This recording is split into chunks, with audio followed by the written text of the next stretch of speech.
Good afternoon, everyone. I'm Cameron Diehl, the Executive Director of the Utah League of Cities and Towns, and welcome to our Wednesday web chat. I'm joined by Rachel Otto, who's our Director of Government Relations. Roger Tew, who's our Senior Policy Analyst, is still in committee hearings. The special session really moved around a bunch of the schedule today, so thanks for your flexibility as we've moved our webcast around. So I'll start, Rachel, with a brief update of what just happened in business and labor, and then you can do a brief update on housing. We'll go from there. If you have any questions, throw them on the chat box, and we'll go from there. Business and Labor Committee just heard the compromise language for the special session about the inland port. SB 234, if you don't recall, the legislature passed SB 234, fourth substitute in the closing days of the session. The day after the session, the League Executive Board, which consists of President Beth Holbrook from Bountiful City, First Vice President John Pike, the Mayor of St. George, Second Vice President Mike Mendenhall, the Chair or the Council Member from Spanish Fork, and Steve Hyde, who's the former Mayor of Kaysville. They signed the letter requesting the veto of SB 234. The governor signed SB 234, but with the acknowledgement based on the issues that we raised in the letter that he was going to try to bring stakeholders together to address those key points. Over the last few months, there have been off and on deliberations that really culminated last week. And in a press conference on Monday, the Salt Lake City Council announced with the legislative leadership and the governor's office that they'd reached an agreement. We received copies of the draft, or multiple drafts really, over the last couple of weeks. We as senior staff reviewed it, shared it with the executive board on several occasions, and on Monday morning the executive board, based on the principles that we laid out in that veto letter, agreed to support the bill because it represented a significant improvement over the status quo in SB 234. Our letter referenced concerns about tax increment, about local land use appeal authority, standards of review at said appeal authority, due process, both for the city and other individuals within that appeal authority, reference some potential constitutional concerns, as well as our overarching concern of the precedent of the framework of the inland port being basically cut and pasted into other jurisdictions around the state. A good chunk of the letter that our executive board submitted to the governor on Monday morning was a recognition that each item that we had referenced in the letter, which also included the scope of the inland port, the size of the inland port, and the accountability to the city and to the residents within the inland port, that the draft addressed to some degree of satisfaction every issue that we raised in our letter. It's not to say that the draft is perfect or the bill that the legislature is considering today is perfect. It's not, but it is a significant improvement over where we are right now, which is why the executive board agreed to support it and keep the dialogue going into future legislative sessions about the future of the inland port. So that's where we're at. Both the veto letter that we sent the day after the session, as well as the letter of support that we sent on Monday, are both available on the League website at ulct.org. In the Legislative Resources tab, you can find both of those letters there. So, interesting day. Rachel, any thoughts? Because you were up there as well. Just a question for you. So the bill will be considered on the floor this afternoon. Do you anticipate any major amendments being made? Representative Dunnigan raised one minor amendment to add a word to clarify a point. At this point, I don't expect any substitutes or amendments based on what happened in the committee. It's always possible that again, there'll be some small technical thing that will need to be fixed. There will be that one word added into it. But at this point, it looks like that bill will be addressed in special session with an assurance from the governor, legislative leadership, Senator Jerry Stevenson, and others that this dialogue will continue in future legislative sessions. Well, for this complex of a piece of legislation, this is part of the end of a long process. Yep, it's a good step in the right direction. So we're now joined by Roger Tew. He told you he was still in committee earlier. Roger, I gave a quick update on the report. Rachel's going to reference her presentation to the Economic Development Committee on Housing, and then you can give a quick update on rev and tax. Okay, happy to. I'm glad you're here because I know that I got here as quick as I could. No, thank you very much. So today we had the opportunity to present to the Economic Development and Workforce Committee on affordable housing. This was prompted by last month's discussion by the Gardner Institute to presenting their May 2018 report on affordable housing. So we had a good discussion today in the committee where we were able to sort of clarify and talk about what aspects of housing both affordability and affordable housing that local government has the most kind of control over. And all of the efforts that we're making and all the efforts that really our members across the state are making to make a real measurable difference in what the landscape looks like for housing. So the committee seemed like they were engaged, and they were, obviously this is an important topic. Representative Joel Briscoe presented on his affordable housing bond right before we presented this morning, and so it was a good morning with a full discussion on the various tools that different stakeholders are looking at here. So we also introduced the Keys to Housing document that our staff has generated over the last few months, which is on our website, which further clarifies those tools and also outlines some common definitions and gives people sort of a starting point for this discussion and make sure that we're kind of hopefully all on the same page when we talk about these issues and different strategies that cities can use. Well, speaking of housing, today was not the only hearing up here this week about housing. A quick update on what happened on Monday. Yes, so Monday was the inaugural meeting of the Commission on Housing Affordability that was formed by this year's HB 430. Monday was the kickoff meeting, so we had 2 hours of discussion from the committee on, what the problem is, and how we might actually develop some strategies to implement or to recommend to the legislature next session and maybe over the next couple of sessions on this issue. So the league has 2 representatives on that commission, as you probably already know. Andrew Johnston from Salt Lake City and Chris Condi from Lehigh will be voting members of that commission. The commission is splitting into 6 different subgroups. Land use is one that we'll be taking probably the most active role in, but we'll have league representation on every subgroup. It's true, and the 6 subgroups will keep us busy. We have more than 60 city leaders around the state who volunteered to participate in some way. If you're interested in engaging on any of those subgroups on housing, please let us know.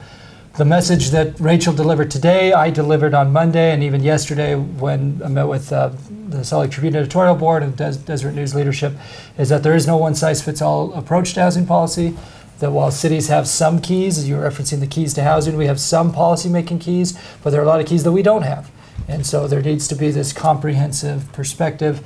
And we've also been pushing back on some underlying assumptions that cities are the reason why we have a housing shortfall in the state and why we have a crisis on housing affordability. So it's a much more complicated, complex puzzle, and we've been trying to make sure that full context has been shared. You did it today and did really well.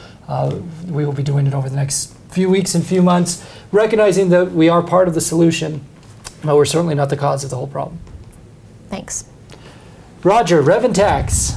Fire away. There are several bills this afternoon in the special session on tax policy. Well, let me say today in some ways should be a sort of a celebratory day in the sense that Utah is going to pass an online sales tax statute ending a 40-year issue that I've personally been involved with.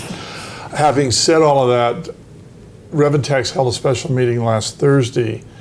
Virtually everything they talked about as their bill was changed last night. And the joint meeting with leadership, it doesn't change the direction, but it clearly changes what we anticipate happening today. Let me say you've got a combination of 2 or 3 things that have sort of come together. One is, I think there was an expectation they would wait till January to pass an online sales tax bill, leaving some time to work out the details. They're going to pass one this afternoon. The feeling is that they had to wait till the Wayfair decision reached a point it couldn't be further appealed, that date has expired and is passed. The other feeling is that there was no particular reason to wait unless you were going to sort of sock the money away into some sort of an account, which is what had always been the plan for years and years. Last night, joint leadership meeting or with the governor, et cetera, they decided to eliminate the lockbox, which I think is a plus for us in this regard. Well, we opposed the lockbox 5 years ago. What the lockbox was if you get any new money from online sales tax, it would go into this separated reserve account, and the legislature would debate what they were going to do. Particularly on the state side, there was whether they would lower rates or do something associated with it. The concern for cities was always that became a possibility, and actually it was more than a possibility. There was serious discussion several years ago about a mechanism for new money to change the distribution formula, which obviously we have anxiety about. A couple of things came together. One is they absolutely do not know how much money is going to be generated from the online sales tax. It is the general consensus is it's considerably less than it was originally anticipated, because so much money has been collected already over the last few years with like the Amazon decision, et cetera, which means that's already being moved into your financial bloodstreams in terms of our city. So the question was, if we have a lockbox, how much is going to be in it? And how long, what do you do with it? What is the triggering mechanism? So essentially, those advocates of the lockbox got told that no, we're not doing a lockbox anymore, it's going away. For the state and for the locals both. I got informed of that this morning by some people told me that I think you'll be happy about that, of which I was, in that regard. So they will pass the online sales bill, which basically is taking the Wayfair decision and implementing most of its points. The advice was to stay as close as you can to that decision until we work out what's permissible or not. But something will pass this afternoon on that. When will the collection start? The effective date, it will be January 1. Okay. There were some who argued that they ought to move it to October 1st to try and pick up the Christmas sales. I think that might be part of the discussion. I don't think the tax commission thinks they can get it done that fast.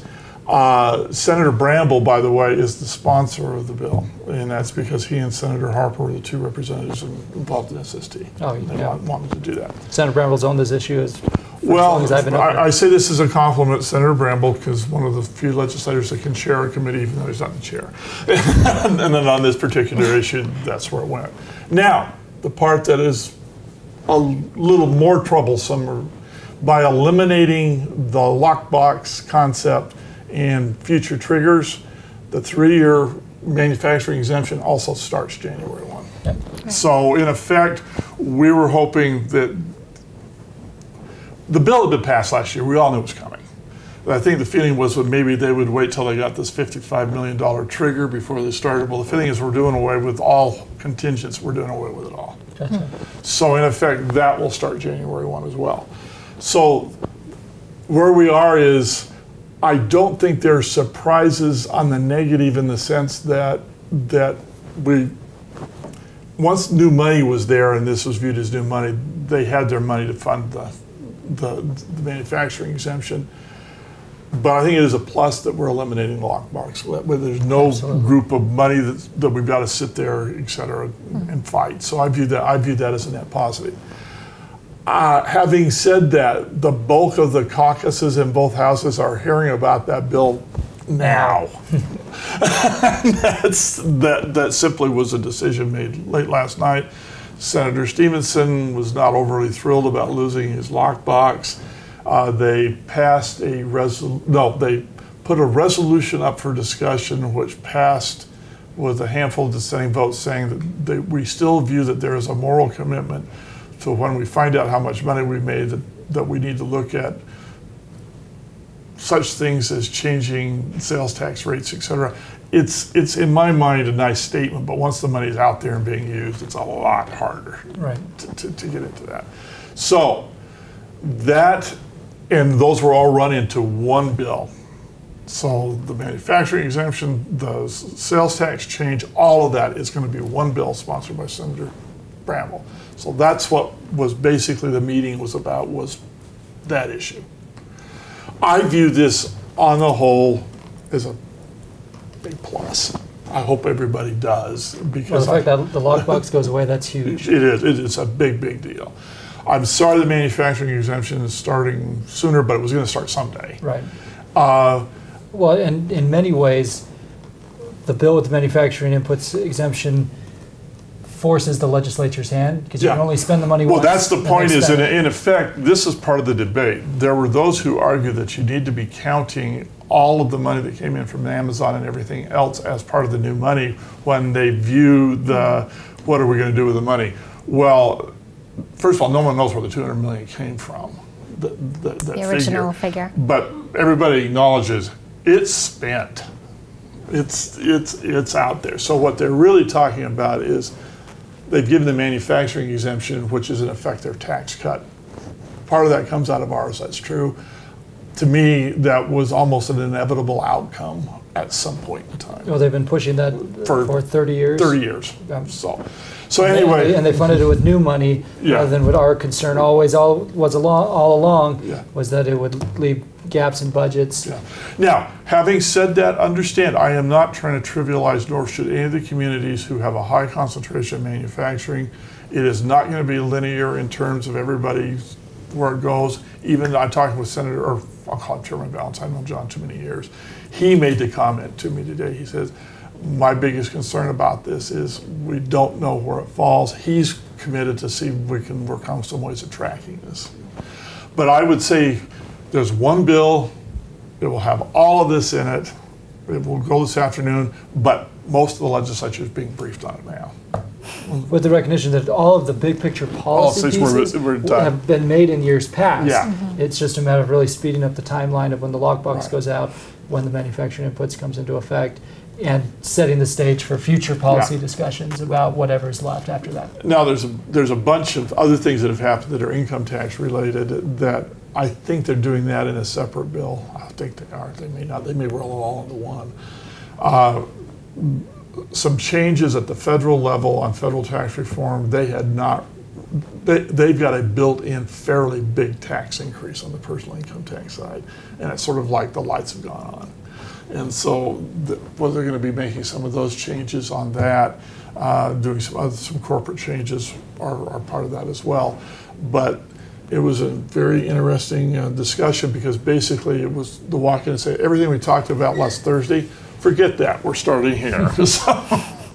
So anyway, that's sort of a summary where we are. Yeah, absolutely fascinating. I mean, again, there are 11 bills on the call today, so there is a lot to cover. One bill that was on the call today that will be substituted this afternoon. It was in committee this morning. It was a gas tax bill. The new substitute addresses some concerns that we raised this week. We worked with the stakeholders, got it resolved in that bill going forward. But again, very busy afternoon. Rachel, anything on water, any of the other committees that took place this morning? Yeah, not something that's on the call for the special session, but just quickly wanted to mention that Representative Coleman presented her extraterritorial water distribution item in political subs this morning. And this stemmed out of this past session's HB 124, where she was asking for some additional transparency and other items, prompted one of the subgroups that's been formed this year, the study groups that it's formed under the Department of Natural Resources. Extraterritorial water is a subgroup that has been convening lots of professionals in the field to discuss these policy changes and technical changes. And Mike Steiler, the director of DNR, was there also to testify to the committee regarding the process and how well the process is working. Evelyn Everton from Sandy City also presented this morning in political subs to talk about the process and how committed the league is to seeing this process through and reaching consensus on some of these key water issues. So that was just more of an educational conversation under the auspices that that extraterritorial water distribution is not just a natural resources issue. It goes into how political subdivisions are interacting with one another. And as you point out, you have this water group through the Executive Water Task Force and Department of Natural Resources that are convening the 4 subgroups. We participate in all 4 of those. I represent the league in the surplus water subgroup. There's a constitutional subgroup that's working on language that we'll bring back to the league for our membership to consider later this summer. Between housing and water, there are 10 subgroups just on those 2 issues, let alone all the other issues that we're tracking up here. So very busy day, very busy summer here on Capitol Hill on behalf of the League of Cities and Towns. So Roger, Rachel, and the rest of our team, thank you for all of your work on behalf of local government. And this is Cameron Diehl saying thanks for being with us. You can find out all of the information about what's happening at our website at ulct.org. And remember that government closest to the people governs best.